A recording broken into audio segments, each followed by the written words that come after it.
I would have thought you, Mr. Owner, would be watching from afar because you weren't in the dressing room, and quite rightly. But you would know what you'd want from your club captain. It's not his job. No. I would think that the manager would know that, and hopefully the manager and I had a similar view, because I would have no involvement in it or no particular interest in it. And did you always have a similar view? I think so, pretty much. Yeah, I think so. I mean, what does a leader look like to you? I mean, if anybody can talk about leadership. Not Bruno Fernandes, that's for sure.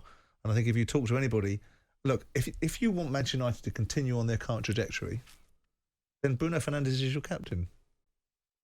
If you want Manchester United to continue with the depreciation of their standards whilst the competition gets stronger and the gap gets wider, then Bruno Fernandes is your captain.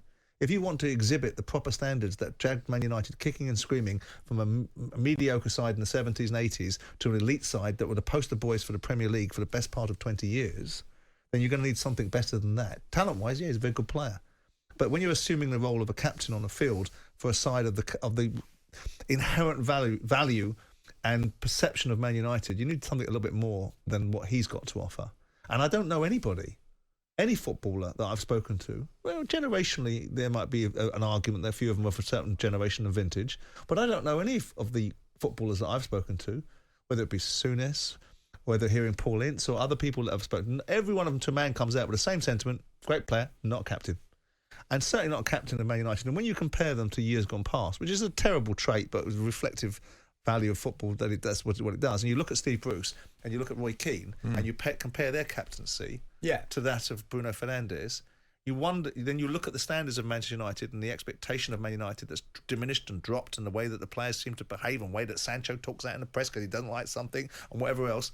All of this, all of these are symptoms that allow captains like Bruno Fernandes to come out of the ether. But you can understand why, Simon, especially in a game like Everton on Sunday, that Ten Hag is alighted upon Fernandes, because it can be Onana, it can be Dalot, Maguire, Lindelof, Shaw, can't be Rashford, can't be McTominay, can't be Mainu, can't be Garnacho, and it can't be Martial. Yeah, it's poor, isn't it, that he's bought a group of players and spent probably the best part of 400 million quid and he can't find a captain amongst them. What does that tell you? Buying the wrong players, isn't it? Well, Simon's not wrong. No, he's not wrong with that. He's absolutely right. Yeah. When you look at players and you think, what have they got? What gives them the edge? I mean, Declan Rice is captain in West Ham in his early 20s. He gives it to people. He plays in a way where he's never off it with his physicality and his output, which is a great start, to be honest. But he leads by example, and he's become a talker and an organiser. You can see it; it's in him. Yeah. You know, you need to buy when you buy players. It's not just what they give you for; it's what they give you. Yeah. In the dressing room. And you could argue for Ten Hag. I mean, there aren't, as I said before, if you take it off Bruno now, who'd you give it to? Who'd you give it to? Simon, there's one for you. Simon, Dean Austin was a real leader, was he not? Dean was a great leader. So was Sean Derry. Sean's a type of... Sean was a great leader and a great inspiration in the dressing room for the other players, a great galvaniser of the team spirit, and a sensible lad. So, yeah, but I mean, we're talking about a different level. We're talking about the top of the pyramid, level, Manchester United, and all that they're supposed to embody. And we constantly look at this idea that Man United are a long way away in every aspect. And maybe this new set of eyes that come in through Jim Radcliffe that will start to move through the gears and get better people to make better decisions, better recruitment, will help aid and abet. But...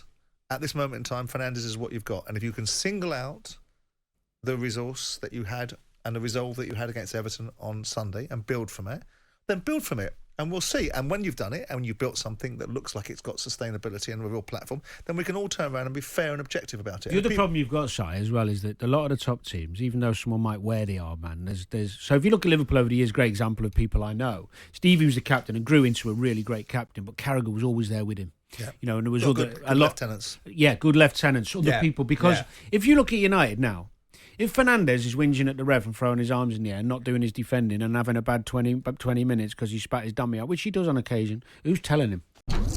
Jim White and Simon Jordan. Monday to Friday mornings from 10 on AM, on DAB, via the TalkSPORT app and on your smart speaker. TalkSPORT.